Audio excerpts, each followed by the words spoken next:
오늘 주신 말씀을 가지고 자기중심적 삶이 허망한 인생을 만든다라는 제목으로 여러분과 말씀 나누기 원합니다. 여러분, 호랑이는 죽어서 가죽을 남기고 사람은 죽어서 이름을 남긴다라는 말을 한번 들어보신 적이 있을 거라 생각이 되어집니다. 사람이 태어나면 그래도 훌륭한 업적을 남기고 이름을 남겨야 되지 않겠느냐라는 그런 의미죠. 그래서 반대로 생각해 보면 사람들은 어떤 사람들을 기억할까라고 생각해 보면 훌륭한 업적을 남긴 사람들, 우리 위인이라 불리는 사람들을 기억하지 않는가라는 말이기도 하죠. 그래서 제가 어렸을 때 이 속담을 배울 때에는 그래도 너의 인생 살다 보면 이렇게 이런 훌륭한 사람이 되어야 되지 않겠냐라는 의미에서 제가 이 속담을 배웠던 기억이 있습니다.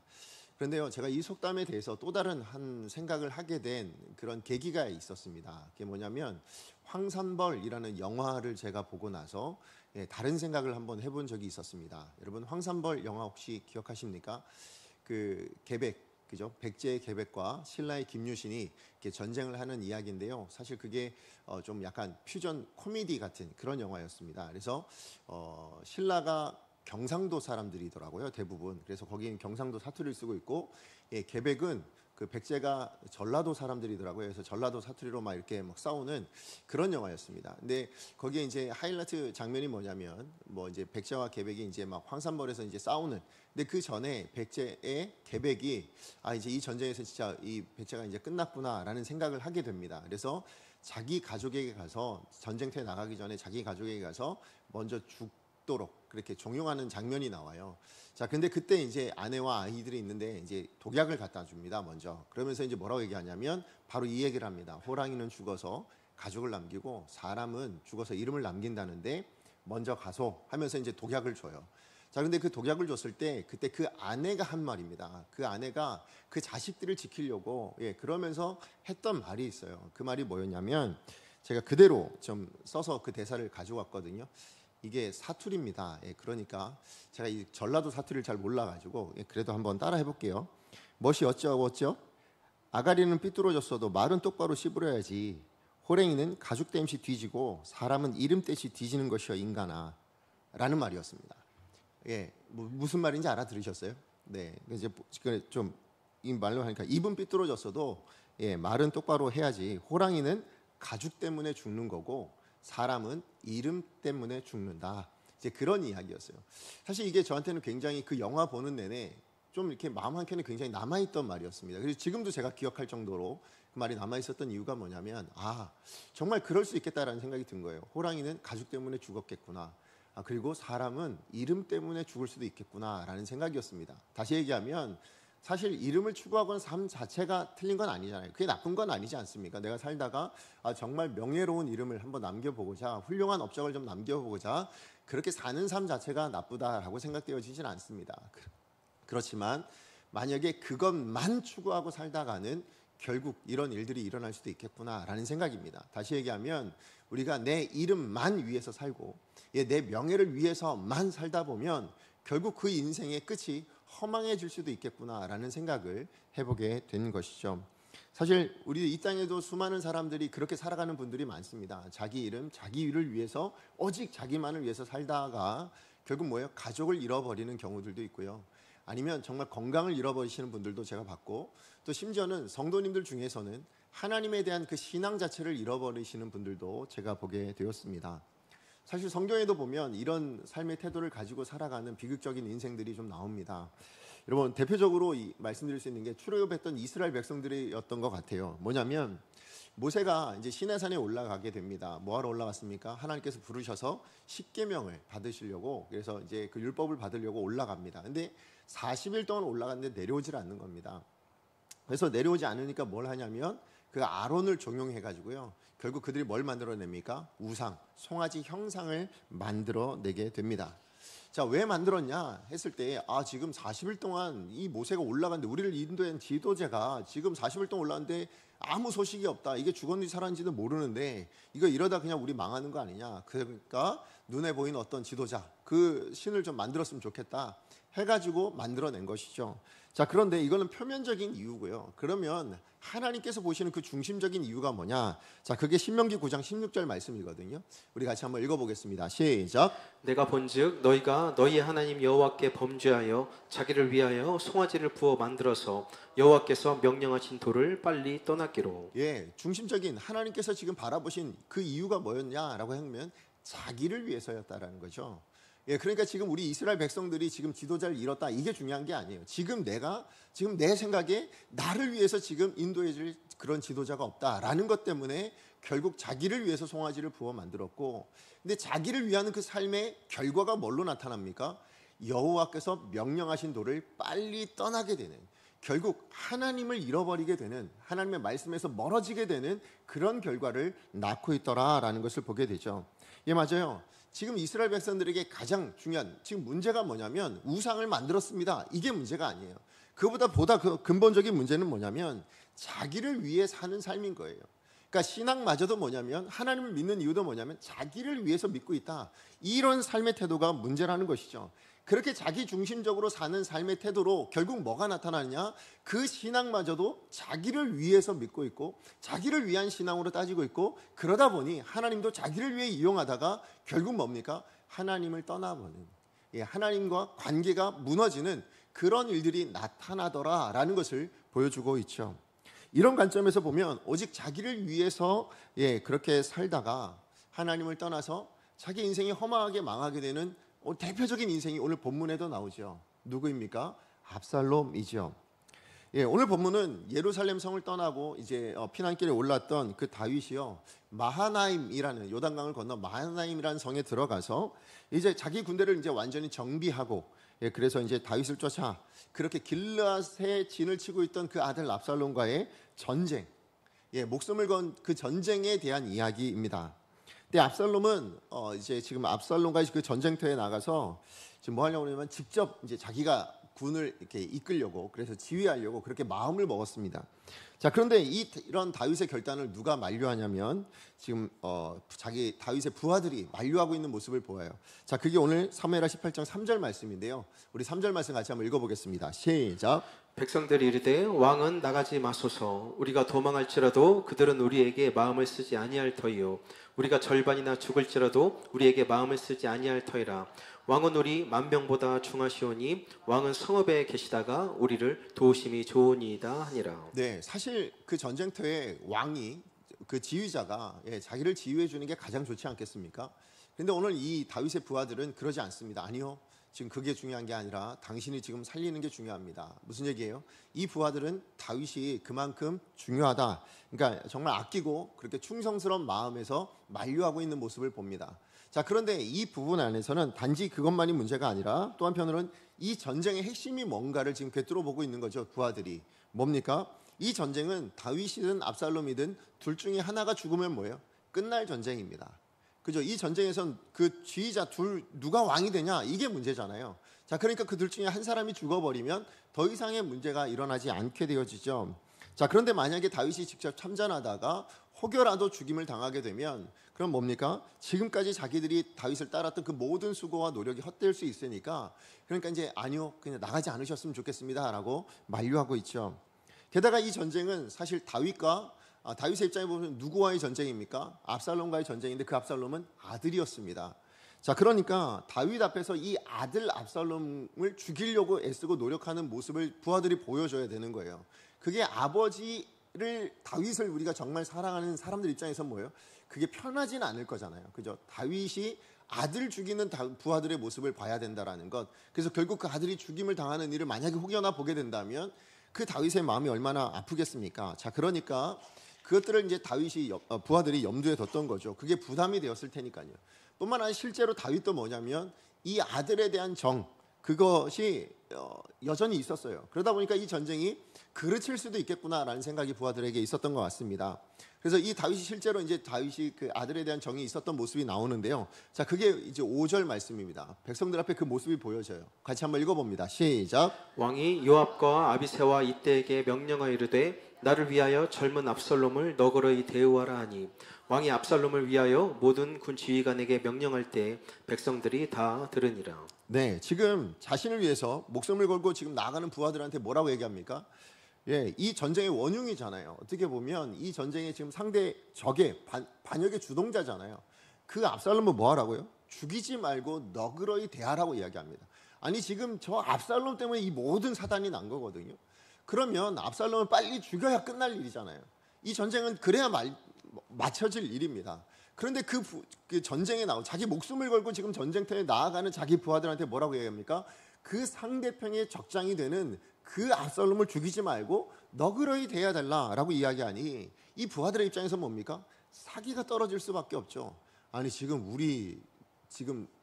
임금님은 우리 왕은 지금 저 적장을 그냥 살려달라고 이야기한다. 저 적장은 우리 죽이려고 하고 우리 그렇게 막 지금 반역해서 반란을 일으켜서 어떻게 해서든 우리를 그렇게 지금 몰살하려고 하는데 반대로 우리는 살려야 된다고? 야, 이거 이렇게 해가지고 우리 전쟁 이길 수 있나? 아마 이런 마음들이 생기지 않았겠습니까? 자, 그런데 반면에 압살롬은 어떻습니까? 지금 후세의 계략을 따랐습니다. 그래서 정말 이스라엘 모든 지역에서 모아온 수많은 사람들, 그 후세의 말로 따지자면 바닷가의 모래와 같은 군사들을 모아서 지금 다윗과의 전쟁에 참전하고 있는 모습을 보게 됩니다. 예, 그러니까 지금 다윗의 군대와 싸우는 이 군사들의 모습을 보면 어마어마하죠.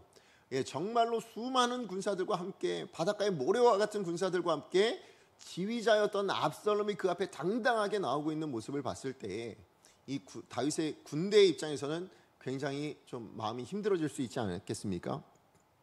자, 그러니까 그 전쟁터 앞에 서자면 그 이스라엘 들판에서 보자면 양 진영에 서 있는 사람들을 보면 한쪽에는 바닷가의 모래 같은 그런 군사를 이끌고 왕, 지도자가 그 자리에 있는 반면에 반대편은 뭡니까? 그렇게 많지 않은 그런 병사들이 지휘자, 물론 이제 뭐 다른 요압도 있고 이때도 있고 여러 사람이 있지만 그러나 정작 왕은 참전하지 않은 그런 전쟁을 시작하게 되어집니다. 자, 그러면 누가 이길 것 같습니까? 객관적인 전력만으로 보자면 당연히 압살롬이 승리할 거다라고 생각이 되어집니다.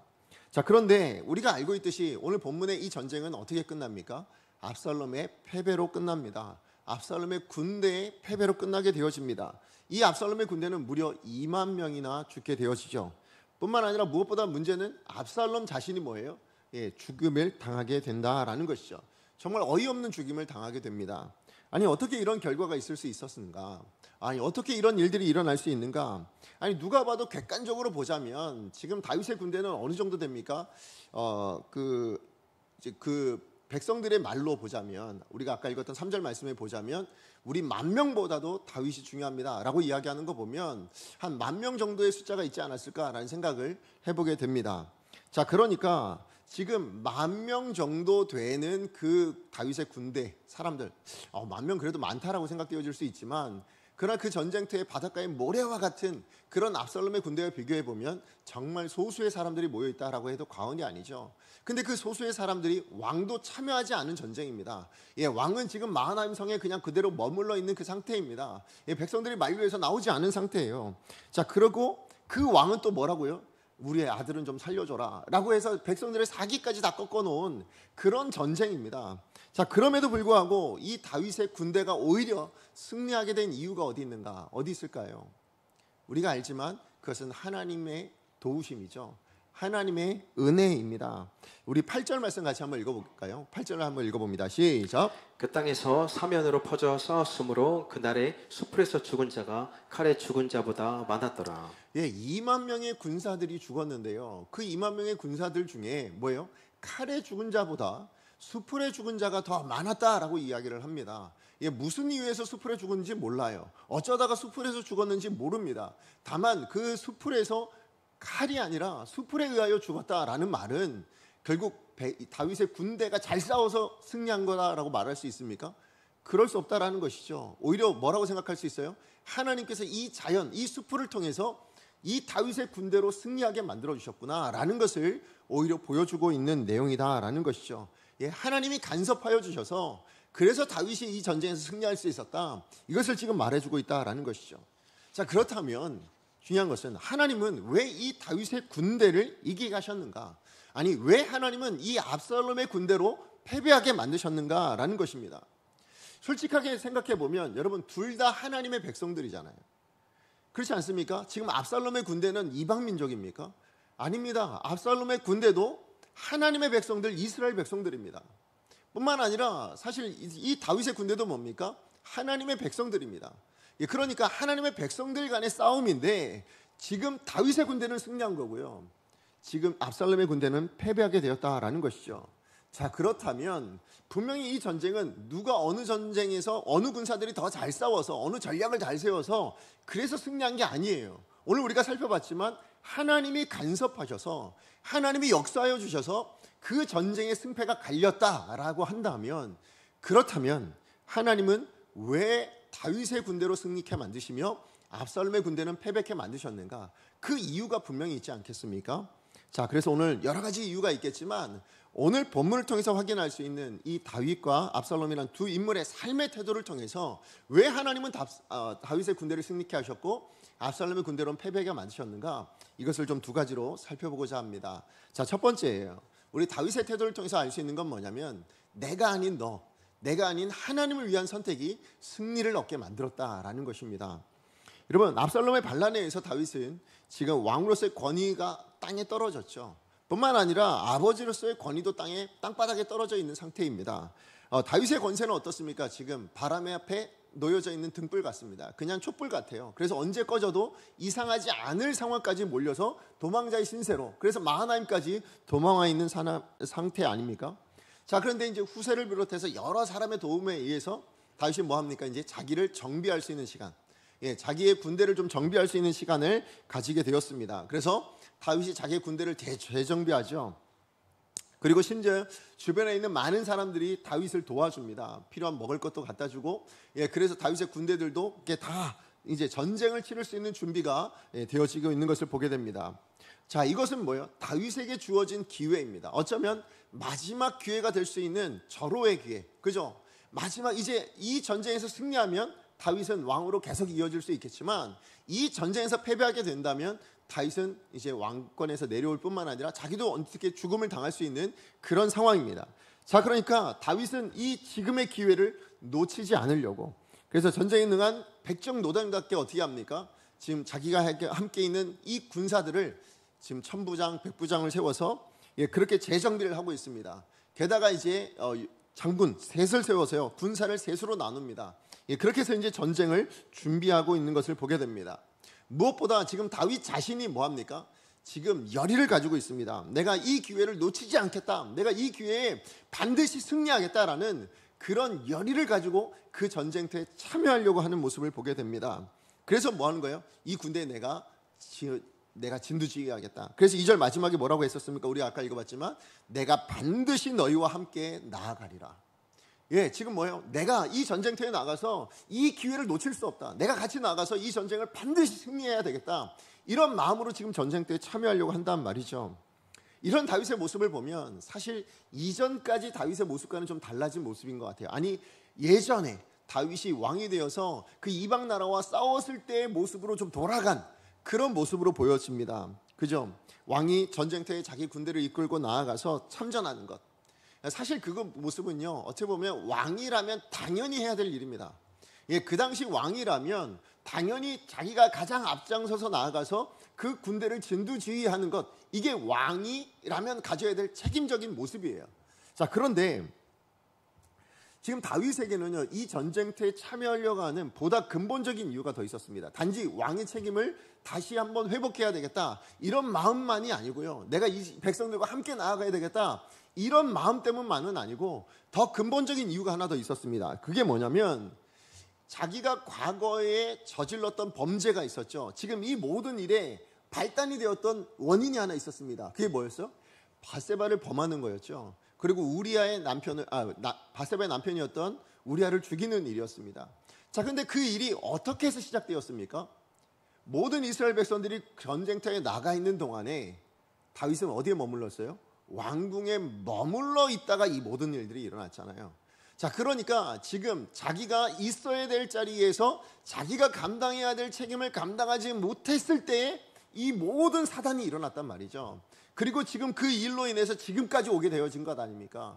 자, 그러니까 다윗의 입장에서 뭡니까? 지금 내가 하나님 앞에서 지금 내가 있어야 될 그 책임, 하나님께서 나를 왕으로 세우셨는데 그 왕으로서 감당해야 될 자리와 책임을 감당하지 못해서 이 모든 범죄가 일어나게 되었고 지금까지 오게 되었다. 내 신앙이 이렇게 무너졌었는데 이제 다시 한번 왕의 책임을 다하고 하나님 보내신 그 자리에서 내게 맡겨진 일들을 감당해내므로 뭐예요? 내가 하나님 앞에서 내 신앙을 다시 한번 증명해야 되겠다.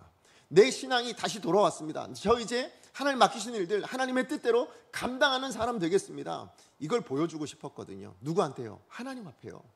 예, 그래서 이제 내가 무너졌던 내 신앙도 다시 한번 증명할 수 있는 너무 좋은 기회였다라는 것이죠. 그러니까 다시 얘기하면 다윗이 지금 전쟁터에 직접 참여한다라는 것은 지금 뭘 얘기하는 걸까요? 무너졌던 그 다윗의 왕권을 세울 수 있는 가장 좋은 기회입니다. 흔들리는 자기의 권세를 다시 한번 회복하고 싶은 마음도 있었습니다. 더 나아가서 뭐예요? 하나님 앞에서의 자기의 모습, 하나님 앞에서의 그 신앙, 왕으로서 감당해야 될 그 책임을 다시 한번 감당함으로써 내 신앙이 회복되었다라는 것을 인정받고 싶었던 거죠. 자, 그래서 내가 나아가겠다라고 그렇게 말하고 있었다라는 것이죠. 자, 그런데 지금 다윗의 부하들이 뭐 하고 있습니까?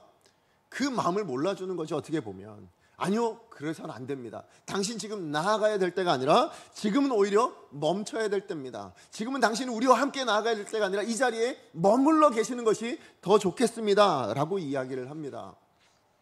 자, 그런데 여기에 보면 결국 이 백성들도 뭡니까? 왕이 같이 나가는 게 좋죠. 그렇잖아요. 왕이 앞서 같이 나아가서 자기들과 함께 싸워주는 것, 이건 누가 보더라도 그 이스라엘 군대, 그 다윗의 군대에 따지면 다윗이 함께 참전하는 게 훨씬 좋죠. 그런데 자기들에게 좋은 걸 선택한 게 아닙니다. 누구에게 유익되는 걸 선택한 겁니까? 다윗에게 유익이 되는 것을 선택하고 있는 거죠. 다윗의 부하들이 그걸 선택하고 있는 겁니다. 자, 그런데 이런 다윗의 부하들의 선택에 대하여서 다윗이 뭐라고 얘기합니까? 지금 다윗의 입장에서는 지금 이 기회를 놓칠 수 없어요. 지금 이거 내가 이겨야만, 내가 승리해야만, 그래야 내 흔들리는 왕권도 다시 한번 회복할 수 있고 내 무너졌던 이 왕위도 내가 다시 한번 회복할 수 있고 더 나아가 내 무너졌던 신앙도 하나님 앞에 다시 인정받을 수 있는 절호의 기회입니다. 나에게 너무나도 좋은 기회인데 그냥 나가지 말라니 라고 지금 다윗의 부하들이 이야기하는데, 그런데 다윗이 어떻게 합니까? 그런 자기의 뜻을 내려놔요. 그리고 뭐라고 얘기합니까? 4절 말씀입니다. 4절 말씀 같이 한번 읽어봅니다. 시작. 왕이 그들에게 이르되 너희가 좋게 여기는 대로 내가 행하리라 하고 문 곁에 왕이 섬에 모든 백성이 100명씩 1000명씩 대를 지어 나가는지라. 지금 다윗이 왜 자기의 뜻을 내려놓고 있습니까? 지금 내가 나가려고 하는 건 누구한테 좋은 거예요? 나 좋은 겁니다. 그저 나 좋은 거예요. 내가 나가서 내 왕권도 회복했으면 좋겠고, 그래서 내가 너희들 때문에 왕권 회복한 게 아니라 나도 그 전쟁터에 나가서 내 왕권을 회복하는데 지금 이 모든 것을 다시 내가 옛날의 모습으로 돌아갔다. 이걸 백성들에게 한번 보여주고 싶었고, 하나님 앞에서도 뭐예요? 저 이전에 제가 지켜야 될 자리를 지키지 못해서 결국 하나님 앞에 범죄했었는데 이젠 그러지 않습니다. 제가 지켜야 될 그 자리를 지켜서, 그래서 내가 감당해야 될 책임을 감당해서 저의 신앙의 모습을 보여드리겠습니다. 그럴 수 있는 기회란 말이죠. 근데 그건 누구를 위해서? 오로지 나를 위해서잖아요. 오직 나한테 좋은 것이잖아요. 그런데 그 마음을 내려놓고 지금 다윗은 누구 좋은 걸 선택하고 있어요? 너희가 좋게 여기는 대로예요. 그죠? 너희가 좋게 여기는 대로 내가 행하리라. 지금 누굴 위해서 이 선택을 하고 있습니까? 내가 아닌 너를 위해서죠. 오늘 이 선택 안에는 사실 서로 뭘 선택합니까? 다윗의 부하들도 너를 위해서, 다윗을 위해서 이 모든 선택들을 감당하고 있고, 다윗도 뭐예요? 내가 위한 선택이 아니라 그래 너희를 위해서 내가 그럼 머물렀게. 나는 이것이 더 좋지만 그러나 그것은 오로지 나를 위한 선택이고 그 뜻을 내려놓고 너희가 좋다라고 여기는 그 선택을 내가 할게. 이 지금 선택을 하고 있다라는 것이죠. 이런 다윗의 선택이, 또 이런 다윗의 부하들의 선택이 나온 결과가 뭡니까? 그게 다윗의 군대의 승리로 나타나고 있다라는 것이죠. 그리고 그 이면에는 뭡니까? 하나님께서 다윗의 군대의 편에 서서 뭐 하신 거예요? 일하고 계셨다는 거죠. 역사하고 계셨다라는 것을 보여주고 있습니다. 하나님의 초자연적인 그 역사하심으로 압살롬의 군대가 칼에 죽은 자, 다윗의 군대에 의해서 죽은 자보다 더 많았다라고 지금 이야기해 주고 있다라는 것이죠. 결과적으로 보면 여러분 여기서 우리가 확인할 수 있는 건 뭡니까? 이 다윗을 만류했던 그 다윗의 부하들의 뜻은 결국 하나님의 뜻이었구나라는 걸 알 수 있죠. 아, 그래, 이것이 하나님의 뜻이었구나라는 것을 다윗이 더 확인할 수 있게 되었다라는 것이죠. 다윗의 생각엔 내가 출정해야 자기의 권위가 회복되어지고 하나님께 자기의 신앙도 인정받을 수 있다라고 생각했어요. 그래야 내가 뭔가를 하나님 앞에 할 수 있지. 그래, 그것이 나한테 좋은 거지라고 하지만 하나님의 뜻은 뭐였다고요? 그런 다윗의 생각을 내려놓고 다윗 자신이 아닌 다윗의 백성들을 위한 선택을 통해서 하나님의 역사를 이루어가기 원하시는 것, 이게 하나님 아버지의 마음이셨다라는 것이죠. 여러분, 오늘날 사실 우리 성도님들의 삶 안에서 우리가 하나님을 믿습니다라고 하는 우리들의 삶 안에서 하나님의 역사를 막는 가장 무서운 것이 무엇이겠습니까? 저는 바로 자기 생각을 고집하는 것이다라고 생각합니다. 자기 생각에 갇혀서요, 하나님의 뜻에 대해서 불순종하는 인생들이 너무 많아요. 그런 성도님들이 굉장히 많은 것 같습니다. 결국 그래서 하나님의 은혜, 하나님의 능력, 이 모든 것을 누리지 못하는 경우가 많더라라는 것이죠. 여러분, 우리가 잘 아는 성경의 대표적인 인물이 하나 있어요. 나아만 장군입니다. 여러분, 그는 아람의 장군이었죠. 하나님 모르는 사람이었습니다. 그렇지만 그가 나병으로 인해서 그가 죽을 위기에 처하게 되어집니다. 자, 그때 이제 이스라엘에서 포로로 잡아왔던 한 여종이 뭘 얘기합니까? 우리 이스라엘에 가면 하나님의 선지자가 있는데 그에게 나가면 병이 나을 수 있을 텐데, 이런 이야기를 이야기합니다. 제가 그 이야기를 듣고 뭐예요? 이 나아만이 그래서 하나님 믿지 않지만 그럼에도 불구하고 이 이스라엘의 이 엘리사 선지자를 찾아오게 되어집니다. 자, 그런데요, 엘리사 선지를 찾아왔을 때 이 엘리사 선지자가 사람을 하나 그냥 보냅니다. 그러면서 이 나아만 장군에게 뭐라고 말을 하냐면, 나가서 요단강에 가서 뭐 하라고요? 7번 몸에 씻으십시오, 이 이야기를 합니다. 자, 엘리사가 보낸 사람의 말을 들었던 이 나아만이 그냥 분노합니다. 그러면서 그냥 아람으로 돌아가려고 그래요.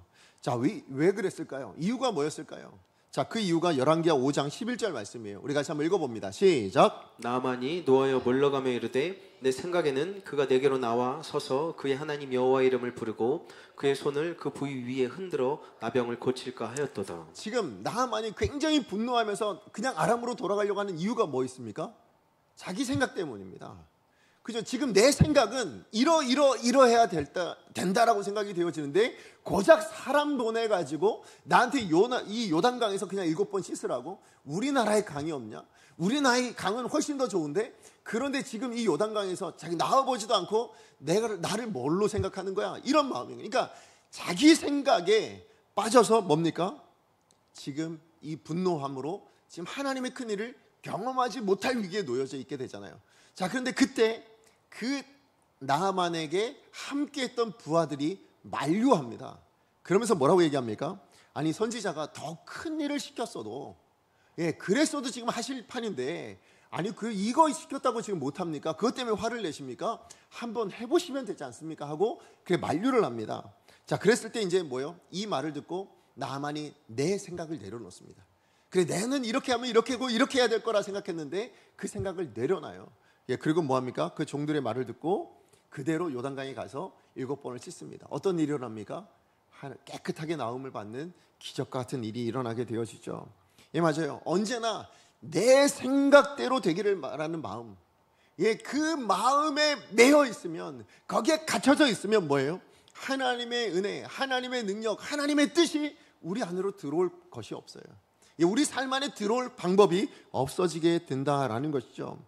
그러므로 여러분, 우리가 다윗이나 아니면 나아만처럼 내 생각대로 되어야 된다라는 생각을 내려놔야 될 줄로 믿습니다.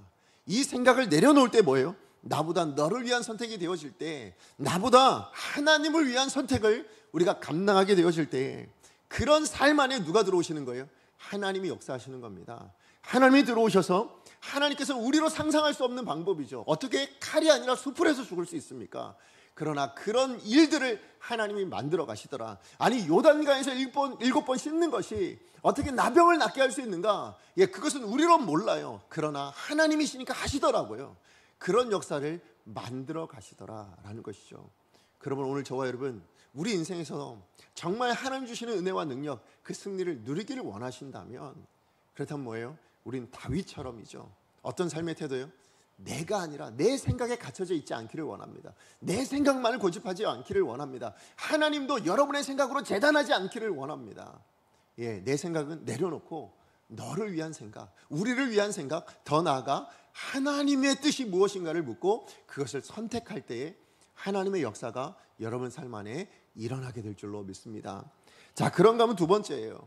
압살롬을 통해서 우리가 알 수 있는 건 뭐냐면, 하나님이 없는 재능과 열심은 결국 허망한 결과를 낳을 수 있다는 것을 우리가 확인해야 된다는 것이죠. 여러분, 압살롬은요, 세상적인 관점에서 보면 그야말로 금수저 같은 인생이죠. 그냥 배경이 어마어마하죠. 왕입니다. 그런데 배경만 좋지 않아요. 뭐가 있습니까? 왕의 자녀로 태어났어요. 왕자이잖아요. 근데 그가 태어난데 뭐예요? 얼굴도 잘생겼고요, 또 능력도 출중합니다.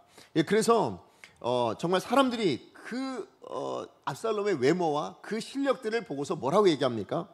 야, 정말 이스라엘 사람들이 뭐라고 얘기하냐면, 이 압살롬은 정수리부터 발바닥까지 뭐예요? 흠이 없는 자다라고 인정할 만큼 정말 칭송받을 정도로 이 압살롬은 대단한 인물이었던 것 같습니다. 게다가요, 이런 배경과 능력을 갖춘 이 압살롬이요, 또 얼마나 성실한지 모릅니다. 제가 좋게 말해서 성실이긴 하지만 어쨌든 뭡니까? 자기가 압살롬 반란을 일으키기 위해서 몇 년을 준비합니까? 4년을 잠잠히 준비합니다. 그죠? 끊임없이 매일매일마다 성문 앞에 나아가서 그 민심을 자기에게 돌리기 위해서 매일매일 그렇게 성실하게 살아냈던 사람, 그게 바로 압살롬의 모습이었다라는 것이죠. 이런 압살롬이었기 때문에 그가 준비한 반란에 누가 동참합니까? 다윗의 창략가였던 아히도벨이 동참하게 된 거 아닙니까? 뿐만 아니라 수많은 이스라엘 백성들이 뭐예요? 압살롬에게로 돌아가는, 압살롬의 그 반란에 동참하게 되어지는 그런 일들이 일어나게 되어진 거죠. 결국 그래서 뭐예요? 이런 압살롬의 능력과 실력이, 그리고 그의 그 열심이 뭘 만들어냅니까? 지금 다윗에 대한 반란이 거의 성공하게 되어지는 위치까지, 그 지점까지 오고 있는 것을 보게 됩니다. 자, 그런데 이런 압살롬의 모든 것이 다 갖춰져 있는, 그죠? 실력도, 외모도, 능력도, 열심까지, 그의 성실함까지 갖춰져 있는 그런 압살롬, 모든 것을 다 가진 사람인 것 같습니다. 자, 그런데 그에게 치명적인 문제가 하나 있었습니다. 그게 뭘까요? 누구보다 탁월한 실력, 누구보다 탁월한 외모, 누구보다 타능한 재능, 능력, 배경, 이 모든 것을 다 가지고 있습니다. 그래서 이 모든 것을 다 가졌지만 치명적인 문제는 뭐냐면, 그 모든 것을 가지고 철저하게 자기를 위해 사는 인생이었다는 거예요. 자기의 영광을 위해서, 자기의 이름을 위해서 그렇게 살아가고 있었다라는 것이죠. 그것을 마치 증명이라도 하듯 오늘 본문은요, 이 압살롬이 죽었어요. 죽은 것으로 끝내면 되는데 한 구절을 더 끼워놓고 있는 것을 보게 됩니다. 그게 18절 말씀이에요. 지금 이 전쟁에서 압살롬이 죽었습니다 와는 상관없는 너무나도 생뚱맞은 이야기 하나를 부연 설명처럼 넣어놨어요. 자, 그게 18절이거든요. 우리 18절 말씀 같이 한번 읽어보기 원합니다. 18절입니다. 네, 18절 말씀 한번 띄워주실래요?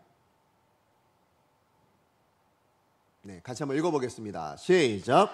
압살롬이 살았을 때 자기를 위하여 한 비석을 마련하여 세웠으니 이는 그가 자기 이름을 전할 아들이 내게 없다고 말하였음이더라. 그러므로 자기 이름을 기념하여 그 비석에 이름을 붙였으며 그 비석이 왕의 골짜기에 있고 이제까지 그것을 압살롬의 기념비라 일컫더라. 지금 압살롬이 이미 죽었습니다. 자, 그런데 그 죽음과 상관없이 지금 18절에 뜬금없이 갑자기 이런 이야기가 나온 겁니다. 자, 이 이야기를 하나님께서 왜 여기다 기록해 놓으셨을까요? 지금 압살롬이 죽고 난 이 이후에, 지금 죽고 난 이 상황 그 다음에 한 구절을 덧붙여 놓으셨는데, 부연 설명처럼 하나 더 넣으셨는데, 그 내용이 뭡니까? 압살롬이 살았을 때에 뭐라고 얘기합니까? 자기를 위하여 한 비석을 세웠다. 근데 그 비석을 왜 세웠다고요? 자기 이름을 전할 아들이 없어서. 사실 아들이 없지는 않았습니다. 그런데 왜 아들이 없다고 얘기하냐면, 이 압살롬보다 먼저 죽었던 것 같습니다. 그래서 3명의 아들이 있었지만 그들 다 일찍 죽었기 때문에 그래서 아들이 없었다라고 얘기하는지 모릅니다. 그러나 중요한 건 뭡니까? 지금 압살롬에게 가장 중요한 건 뭡니까? 자기를 위한 삶, 자기 이름이 전해져야 될 것, 자기 이름이 드러나야 될 것, 그것이 온 땅 가운데 퍼졌으면 좋겠는 것, 이게 압살롬의 인생의 태도였다라는 거예요. 이게 압살롬의 인생의 기준이었다라는 것이죠. 예, 그러니까 압살롬이 어떤 인생, 어떤 삶의 태도를 가지고 살아가고 있었는가를 단적으로 알려주시기 위해서 하나님 오늘 18절 말씀을 넣어놓으셨다라는 것을 알 수 있습니다. 자, 그런데 앞서도 말씀드렸지만 여러분, 자기를 위하여 사는 사람의 특징이 뭐라고요? 그게 뭐라고요? 하나님 말씀에 아랑곳하지 않는 삶이에요. 우리 신명기 9장 16절 다시 한번 읽어볼까요? 신명기 9장 16절입니다. 예, 같이 한번 읽어봅니다. 시작. 내가 본즉 너희가 너희 하나님 여호와께 범죄하여 자기를 위하여 송아지를 부어 만들어서 여호와께서 명령하신 도를 빨리 떠났기로. 예, 자기를 위하여 사는 삶의 특징이 뭡니까? 여호와의 명령하신 도, 그게 뭔데요? 말씀이잖아요. 그 말씀에서 불순종하는 인생, 예, 거기서 떠나버리는 인생이 되더라. 이게 특징이라고 지금 말씀하고 있습니다. 여러분, 이미 앞에도 살펴봤지만 압살롬이 지금 예루살렘 성으로 들어오게 되었을 때 그때 아히도벨이 내놓은 계략이 있었죠. 뭡니까? 두 가지 계략이 있었지만 첫 번째 계략이 다윗 왕의 후궁들과 동침하십시오였어요. 근데 그것은 어떤 이스라엘 백성이라 누구라도 명백하게 아는 하나님의 율법에 뭐예요? 금하는 것이었단 말이죠. 그런데 압살롬은 거기에 아랑곳하지 않습니다. 자기 왕권을 위해서라면, 그것이 든든해지는 것이라면, 그게 자기에게 유익이 되는 것이라면, 그게 하나님의 말씀이라 할지라도 어기겠다. 그래서 그것을 실천하고 있는 것을 보게 되죠. 왜요? 그게 자기의 왕권을 굳건하게 하는데 가장 효율적이니까. 예, 그게 자기를 위해서 가장 좋은 방법일 테니까 자기를 위해 사는 인생의 특징인 거예요. 그러니까 자기를 위해 사는 인생은 뭡니까? 하나님 말씀마저도 뭐예요? 나한테 유익이 되냐 아니냐로 순종할 거냐 불순종할 거냐를 결정하게 되더라라는 것이죠. 이런 일들이 방치되어졌을 때 뭡니까? 결국 자기가 하나님 자리에 서죠. 아니, 하나님 없는 인생이 되어지게 된다라는 것이죠. 그렇다면 그런 인생을 하나님은 가만히 두고 보시겠습니까? 그러지 않지요. 반드시 그런 인생에 대해서는 하나님의 준엄한 심판이 임하게 되어진다라는 것입니다.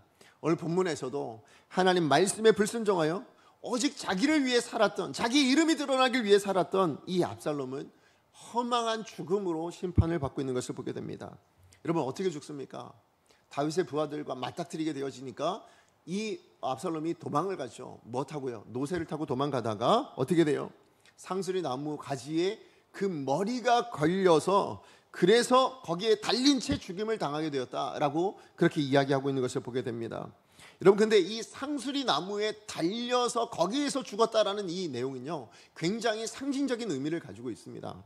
여러분, 우선 상수리 나무에 뭐가 달렸어요? 머리가 달렸다고 이야기하고 있잖아요. 사실 이 압살롬에게 머리는 뭘 나타내는 거였습니까?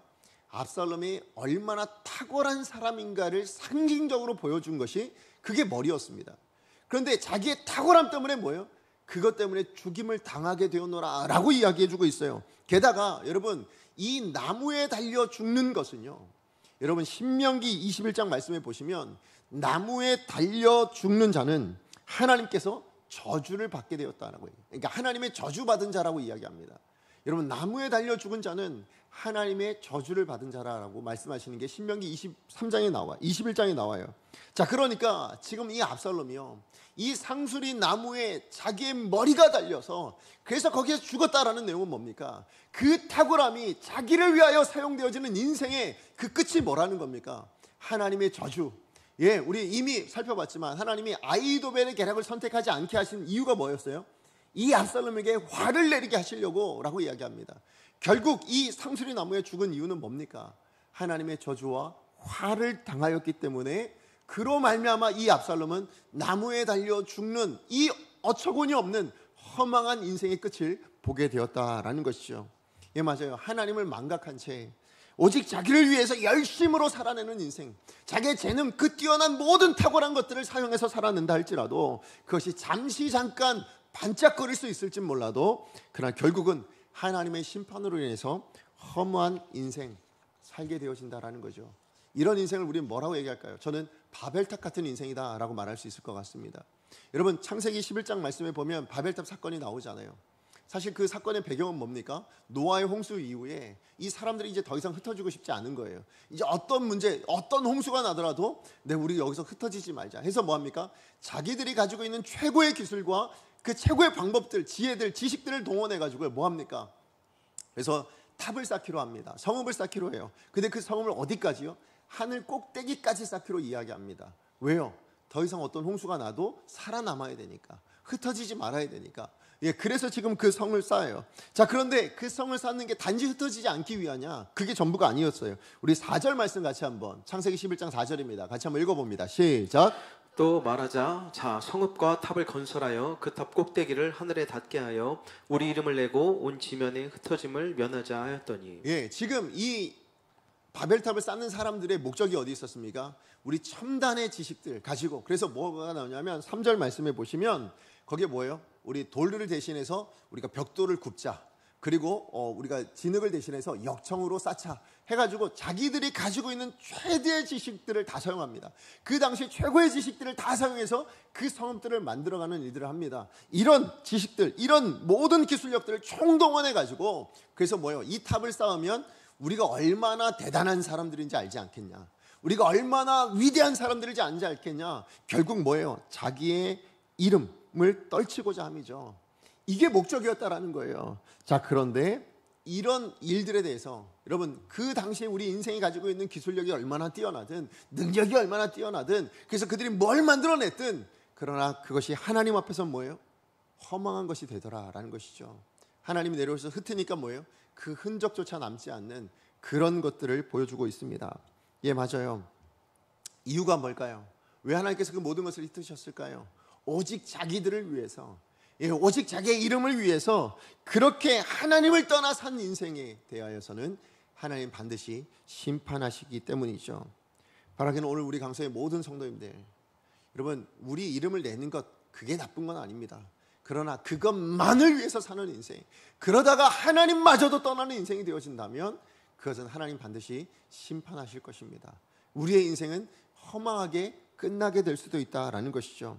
그러므로 우리 강성의 모든 성도님들, 오늘 우리 성도님들 주어진 삶의 자리로 이제 또 돌아가시게 되실 텐데요. 그때 여러분을 위해 사는 삶 물론 중요하지만 그게 전부가 되지 않기를 원합니다. 그게 여러분의 기도의 제목의 전부가 되지 않기를 원합니다. 여러분, 기도 제목 보시면 뭐예요? 다 이 땅에 나를 위해서 지금 내가 필요한 것들을 구하고 계시는 거 아닙니까?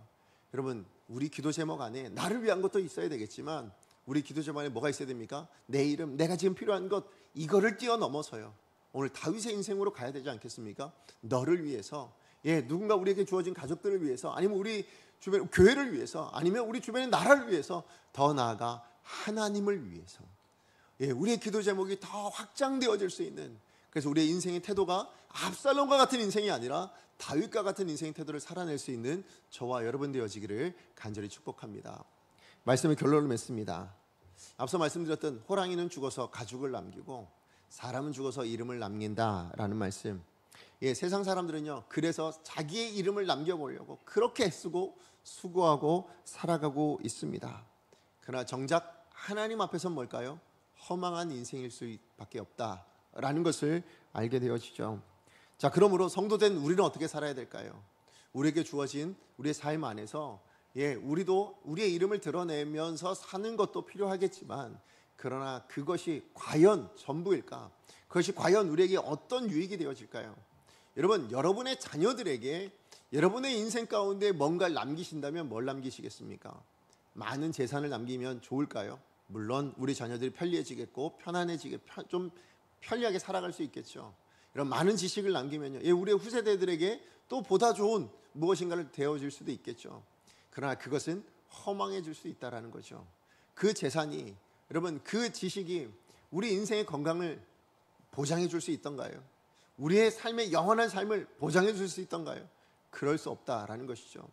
결국 저는 이렇게 한번 적어봤어요. 호랑이는 죽어서 가죽을 남기고 세상 사람들은 죽어서 이름을 남긴다면, 그러면 성도된 우리는 죽어서 무엇을 남겨야 되겠는가? 하나님의 사람된 우리는 그럼 우리의 인생을 죽었을 때에 무엇을 남기고 죽어야 될 것인가? 저는 성경에 지금까지 우리 믿음의 선배들을 통해서 보았을 때에 하나 안 게 뭐냐면 신앙을 남겨야 되겠구나죠. 우리의 믿음을 남겨줘야 되겠구나죠. 우리 자녀들에게 무엇을 전해주는 게 가장 좋은 걸까요? 저는 이 땅에 나 혼자 사는 것이 아니라 하나님과 함께 삽니다가 얼마나 복된 것인가를 깨달아 알 수 있는 그 믿음, 그 신앙을 우리 자녀들에게 전해주는 것이 정말 귀한 인생이 되는 줄로 믿습니다. 그걸 위해서 여러분, 우리 이 속담을 우리는 이렇게 한번 말해보면 어떨까요? 호랑이는 죽어서 가족을 남기고 세상 사람 죽어서 이름을 남긴다면, 나는, 성도된 나는 죽어서 무엇을 남긴다? 신앙을 남긴다, 믿음을 남긴다.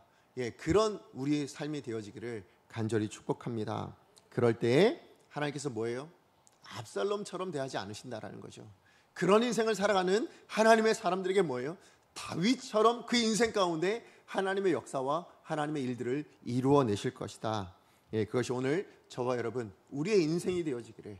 그래서 저와 여러분 우리 인생이 언젠가 하나님 앞에 섰을 때 너는 뭘 남기고 왔냐? 라고 했을 때 저는 우리 자녀들에게 믿음을 남기고 왔습니다.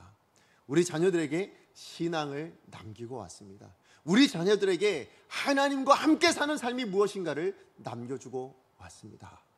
이런 고백을 하실 수 있는 복된 인생 되어지기를 간절히 축복합니다. 우리 시간에 말씀 기억하며 함께 찬양했으면 좋겠습니다. 오늘 우리가 부르실 찬양은 주님 말씀하시면 이라는 찬양입니다. 이게 우리의 삶의 태도여야 된다라고 생각합니다. 내가 생각하기에 이렇게 살아가야 되겠고, 내가 생각하기에 이것이 옳으니 그렇게 결정하겠습니다가 아니라, 우리의 생각보다 더 중요한 것이 있습니다. 우리의 삶의 기준이 있습니다. 하나님의 말씀이어야 되겠죠. 이 말씀대로 살아가는 인생이 복된 인생이 되어집니다. 우리 그것을 기억하며 하나님, 이 찬양처럼 나의 인생을 살아갈 수 있게 하여 주시옵소서. 이것이 오늘 우리의 고백이길 소망하며 함께 찬양합니다. 주님 말씀하시면.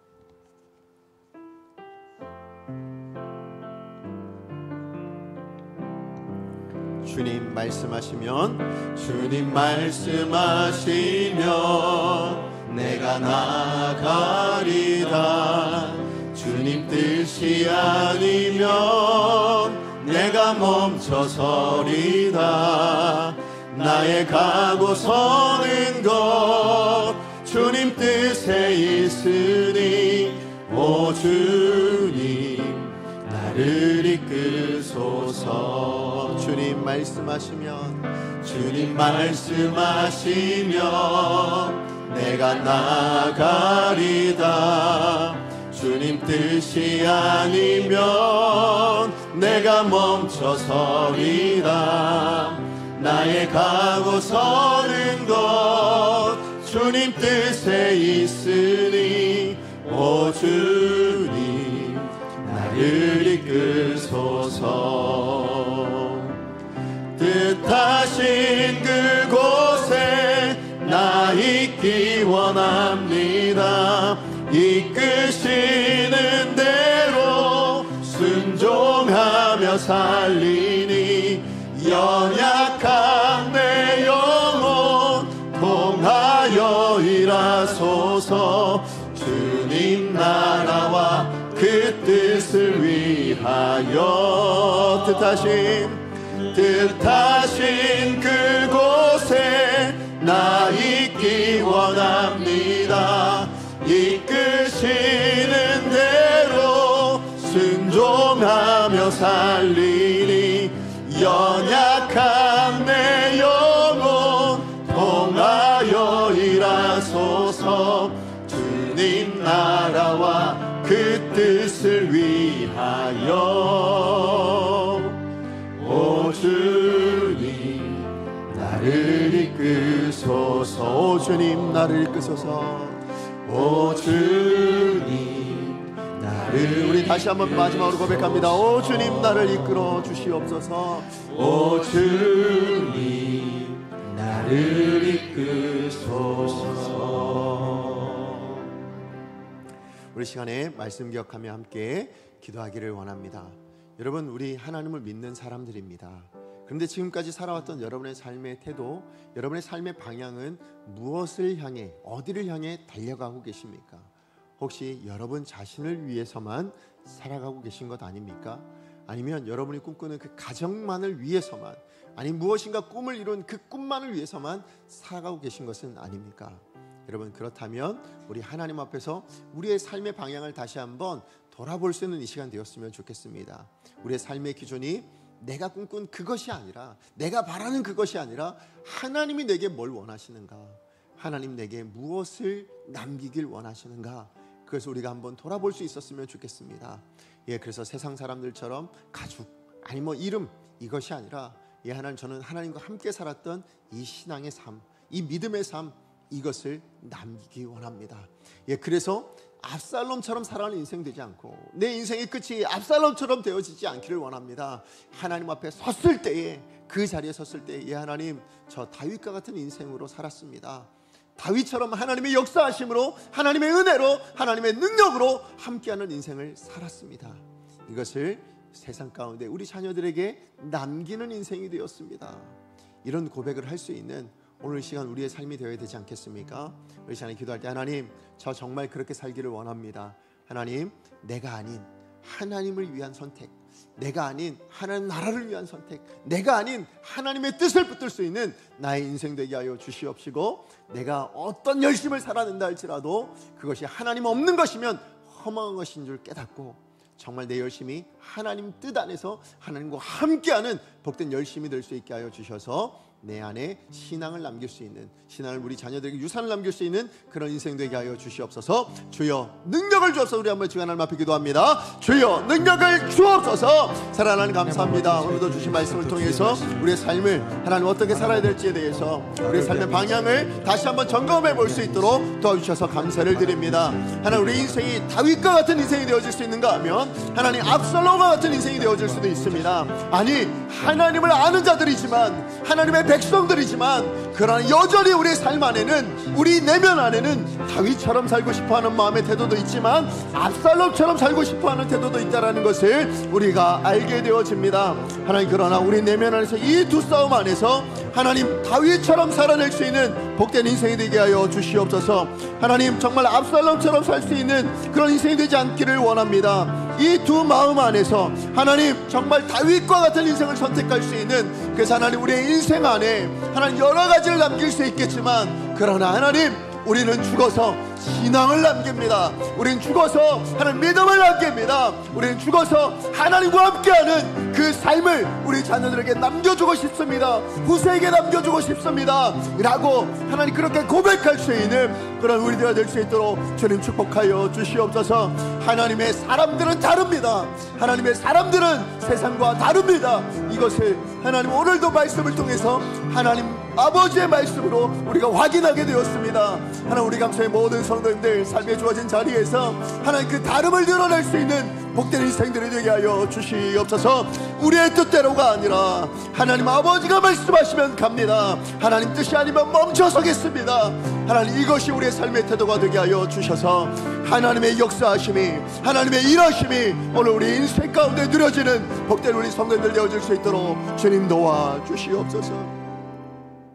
사랑하는 하나님, 감사합니다. 오늘도 주신 말씀을 통해서 우리 삶의 방향성들을 돌아보며 하나님, 우리 인생을 어떤 인생으로 살아가야 될지를 알게 해주셔서 감사를 드립니다. 하나님, 정말 우리가 하나님의 사람이지만 그런 우리 내면 안에는 여전히 다윗처럼 살고 싶은 마음도 있지만, 또 한켠에는 압살롬처럼 그렇게 우리 인생을 추구하고 있었던 마음도 있음을 보게 됩니다.